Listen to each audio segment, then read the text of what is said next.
और लाली दोनों दोस्त थे, लेकिन टिंकू बहुत मगरूर था और हमेशा लड़ता रहता। एक दिन लाली चूजा एक और चूजे को टिंकू के पास लेकर आया और उससे कहा, ये मेरा अच्छा दोस्त है और मैं ही इसे यहाँ लाया हूँ। अब ये हमारे साथ रहेगा। टिंकू ने अकड़ कर कहा, देखते हैं ये कितने दिन रहता है। लाली ने कहा, इस बार तुम ज़रूर हारोगे टिंकू। और वो दोनों वहाँ से चले गए। लाली ने अपने दोस्त नीले चूजे को बताया कि टिंकू को दूसरों को नीचा दिखाने की बहुत आदत है। इसके बेजा गरूर की वजह से मैं इससे खार खाता हूँ। लाली ने नीले चूजे से कहा, तुम मेरे बहुत अच्छे दोस्त हो, क्या तुम मेरा साथ दोगे? हम दोनों मिलकर टिंकू को मज़ा चखाएंगे। नीले चूजे ने कहा, मैं ज़रूर तुम्हारा साथ दूंगा।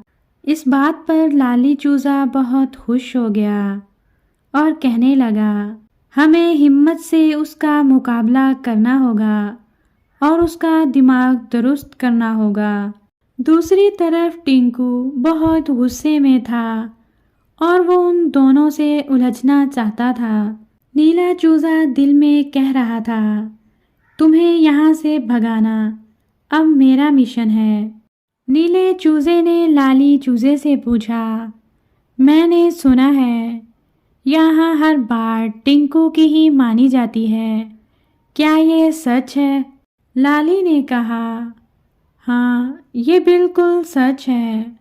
हम न जाने कब से उसे बर्दाश्त कर रहे हैं, मगर वो बाज नहीं आता। अब ऐसा नहीं होगा। अगले दिन टिंकू इधर उधर घूम फिर रहा था तो उसने लाली और नीले चूजे को एक साथ देखा और वो आपे से बाहर हो गया।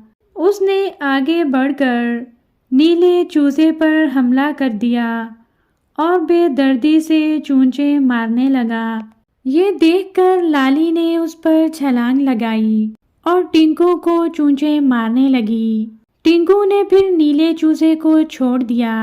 फिर दोनों चूजों ने मिलकर टिंकू को खूब चूंचे मारी। कोई भी टिंकू की मदद को ना आया। इस दौरान किसी ने बी मुर्गी को खबर दे दी तो वो दौड़ी चली आई।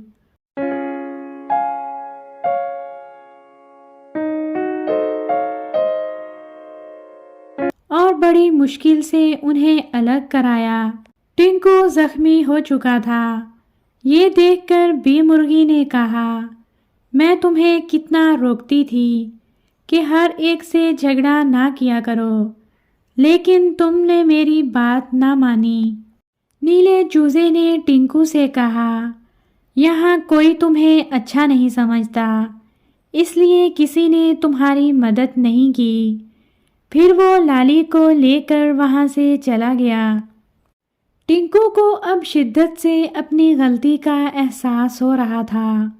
वो सोच रहा था कि काश मैं सबसे लड़ाई ना करता तो इस वक्त कोई ना कोई मेरी मदद के लिए ज़रूर आता।